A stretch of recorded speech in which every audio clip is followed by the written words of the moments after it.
Usually, arguments done by people are inefficient. Example can be seen by the arguments done between Jennifer, whose car has been destroyed, and an insurance claim adjuster. We have studied your case and we have decided policy applies. This means you're entitled to a settlement of $6,600 only. This is too low. I should be getting at least $8,500. My car was worth a lot. It is too high. I can manage to offer you a maximum of $7,000. Nothing more than that. And the conversation goes on. This is how we see a lot of arguments happening around us. The book, Getting to Yes by Roger Fisher and William Ury, provides with an amazing way for having an effective, productive argument. It tells the readers to opt for principled argument. Imagine someone coming to us and blaming us by saying, "You broke your word or you cheated on us." This would make us defensive, and our aim in the conversation would be to prove ourselves otherwise.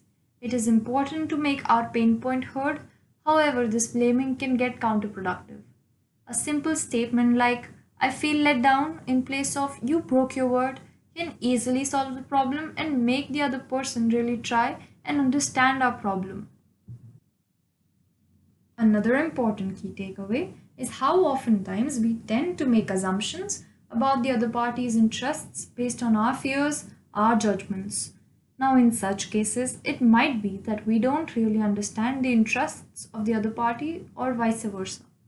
Let's look at the Egyptian Israeli peace treaty of 1978. Israel had occupied the Egyptian Sinai Peninsula.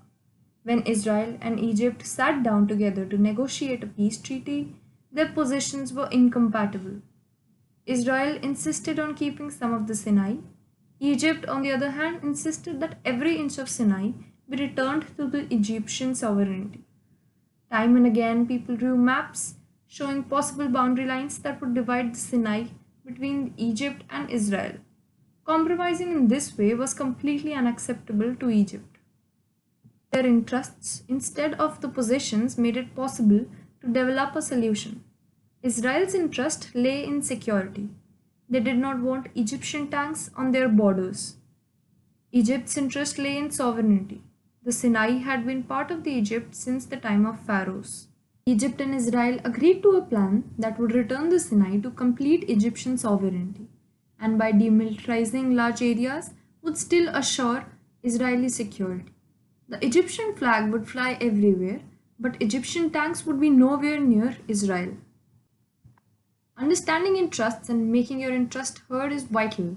As seen, underlying interests may be unexpressed or intangible, therefore, opening doors for problem solving focused on mutual gains, unlike a stance in an argument that is likely to be concrete and explicit.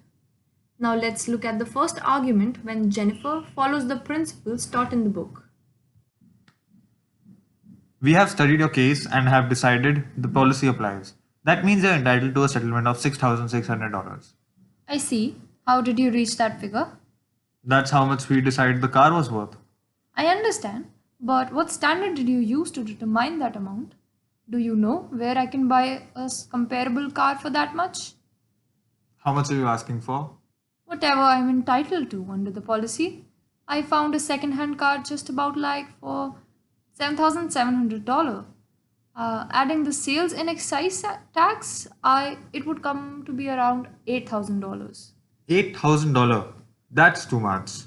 I am not asking for $8,000 or $6,000 or $10,000, but for a fair compensation. Look, $7,000 is all you will get. Take it or leave it. 7,000 may be fair, I don't know, but unless you can state objectively why that amount is what I am entitled to, I think I'll better do it in court. Why don't we study? Okay, Miss Jennifer. I got an ad for you here in today's paper offering an 89 Taurus for $6,800. I see. What does it say about the mileage? About 49,000 miles. Because mine only had 25,000 miles. How many dollars does that increase the worth in your book? Around $450. And did the car in the advertisement have a radio? A half hour later, Jennifer walked out with a check of $8,024.